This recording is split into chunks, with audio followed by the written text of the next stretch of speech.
4-5 দিন না খাই আসিলাম, কেউ জিগাইছে না। খাইছস তুই? অসুস্থ আছিলাম, তারপরেও কেউ জিগাইছে না কিরে তোর বলে অসুখ, শরীর ভালো হয়েছে? তখন আজকে 12 তারিখ আমার পরীক্ষার রেজাল্ট দিব।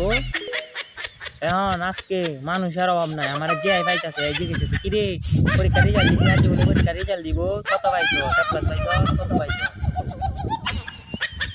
আমি যত মন যত পাই তাতে আমনের কি?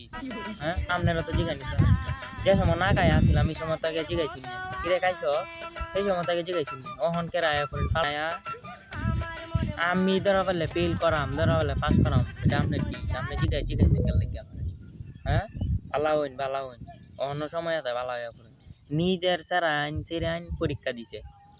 হ্যাঁ, এই জিগাইন হেরার গে দেখুন গে হেরানি পাস করছে না ফেল করছে, আমার জিগাইন কেন লাগে। আর হইছে আমরা বাড়ির আশেপাশের মাছ আসিরা ঘুমায় আমায় ও বাইসান বাইসান আমারে আয় একটু করে কি গো তোমার তারা পাস করছে, তোমার তারা বলে পরীক্ষা দিছি না আসছি পাস করছি, কি গো তোমার তারা আসছি পাস করছি। আমার বাপের তে ফোন দে, চাচারা ফোন দে কয় কি গো ভাই তোমার তারা দেন পরীক্ষা দিছি, তোমার তারা পাস করছে মিষ্টি খাওয়াইতে না কে রে, কত শখ করে মিষ্টি খাওয়ানো, হ্যাঁ কত শখ করে, কত শখ করে। আর মাছ আসিরা হুইনারা হইন আপনারা আমার মারতে আয়া কানাকানি রে কোন দিয়ে দেন, কি গো তোমার তারা পাস করছে, তোমার তারা পাস করছে। এটা স্বভাব বালা না, এটা ভালো হইরুন এটা স্বভাব বালা। আয় কি করবো কই গো, কি গো তোমার তারা পাস করছে, এ আল্লাহ আল্লাহ গো, এই চারার ফেল করন লাগে, হ্যাঁ এই চারার ফেল